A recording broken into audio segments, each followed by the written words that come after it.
Card of the month sa buwan ng May para sa mga Scorpio.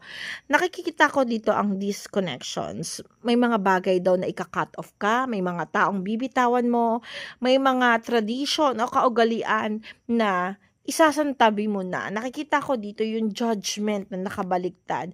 Nakikita ko dito sa pagtungtong ng May, may mga mali, justice na parang feeling mo it's not fit for you or hindi makatwiran, hindi makatarungan. Nakikita ko dito yung na maaawa ka sa sarili mo. Kasi nakikita ko dito, nahihirapan ka mag-new beginning, may mga conflict at pinanghihinaan ka ng loob. Pero ito yung magiging dahilan mo, Scorpio, para i-push yung sarili mo to be grow. Makita yung mga taong meant for you. Makita mo yung sitwasyon na alam mong hindi mo hahayaan na ma-stuck ka.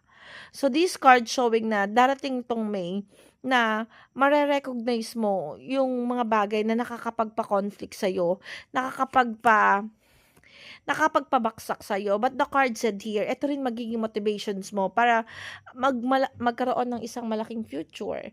Or this card showing, ito yung makapag-push sa'yo para iprosige yung sarili mo to be get na ma-out dun sa mga nakalakihan mo, nakasanayan mo, or sa mga things na nakaka-stuck sa'yo.